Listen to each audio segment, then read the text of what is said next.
কিন্তু আমি কলা বেজ পৰিধান কৰি সংবাদকৰ্মী হিচাপে বৰ লজ্জিত হৈ আমি ৰাজপথৰ কাষত জনসাধাৰণৰ সন্মুখত আমি প্ৰতিবাদী কাৰ্যসূচী প্ৰদৰ্শন কৰিবলগীয়া হৈছে। আমি এনেকুৱা এটা কাৰ্যসূচী হাতত ল'বলৈ কিয় বাধ্য হ'লোঁ আৰু এই কাৰ্যসূচী আমি কিমানলৈকে আৰু প্ৰসাৰিত কৰিব লাগিব, আমি কিমানলৈ প্ৰসাৰিত কৰিব দৃষ্টিত আমি এতিয়া চিন্তা কৰি আছোঁ। কিন্তু এইখিনি মুহূৰ্তলৈকে কিন্তু আমি অপেক্ষা কৰি আছিলোঁ যে যোৱা 36টা ঘণ্টা অতিক্ৰম কৰা পৰ্যন্ত নাজিৰাৰ যিসকল সংবাদকৰ্মীয়ে আৰক্ষীৰ গুলীৰ সুমুকি তেওঁলোকে শুনিছিল, যেতিয়া তেওঁলোকক ONGCৰ নিয়োজিত সুৰক্ষাৰ জোৱানে তেওঁলোকক গুলীয়াই মাৰিম বুলি বন্দুকৰ কাকত হাত দিছিল, ঠিক তেনেকুৱা পৰিস্থিতিত সেই আৰক্ষীক সেই ঠাইতে চিনাক্ত কৰি আৰক্ষীৰ ওচৰত চমজাই দিয়াৰ লগতে তেওঁৰ ওপৰত ব্যৱস্থা ল'ব পৰাকৈ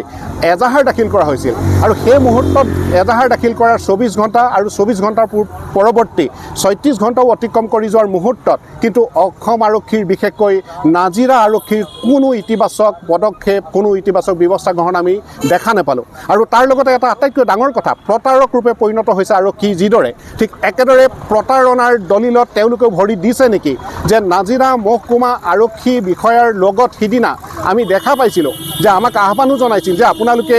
আটক কৰি অনা ব্যক্তিজনক যেতিয়া আমি গাড়ীৰে ভৰাই আমি থানালৈ লৈ যাম, গাড়ীৰে পৰিবহণ কৰি থানালৈ লৈ যাম, সেই সময়ত যাতে তাত উপস্থিত দল সংগঠন বা আপোনালোকে কোনো ধৰণৰ ঠেলা হেঁচা নকৰে, কোনো ধৰণৰ আক্ৰমণ কৰিবলৈ উদ্যত নহয়। আমি সকলোখিনি পৰিৱেশ তেওঁলোকৰ আশ্বাসত আমি শান্তি শৃংখলা আৰু গণতন্ত্ৰৰ পৰম বিশ্বাসী হিচাপে আমি সেইখিনি মানি লৈছিলোঁ আৰু তেওঁক থানালৈকে সুৰক্ষাৰ মাজেৰে লৈ যোৱাত আমি সহায় কৰিছিলোঁ। আৰু পৰৱৰ্তী সময়ত আমি আশা কৰিছিলোঁ যে যিদৰে তেওঁলোকে প্ৰতিশ্ৰুতি দিছিল, যিদৰে অসামৰিক প্ৰশাসনৰ মুৰব্বীও তাত উপস্থিত আছে, আমি তেতিয়া ভাবিছিলোঁ সঁচাকৈ তেওঁলোকে জনসাধাৰণে কেতিয়াবা উজৰ আপত্তি কৰিবলগীয়া থল থাকিলেও অন্ততঃ সাংবাদিকসকলৰ ক্ষেত্ৰত তেনেকুৱা থল আজি নাথাকিব। কিন্তু আটাইতকৈ পৰিতাপৰ কথা, আমি জনসাধাৰণক আহ্বান জনাম যে চূড়ান্ত প্ৰতাৰকৰ প্ৰশাসনত পৰিণত হৈছে অসম আৰক্ষী, আৰু অসম আৰক্ষীৰ এই চূড়ান্ত প্ৰতাৰণাৰ প্ৰতিবাদত আজি নাজিৰাৰ ৰাজপথত সাংবাদিক। ধন্যবাদ।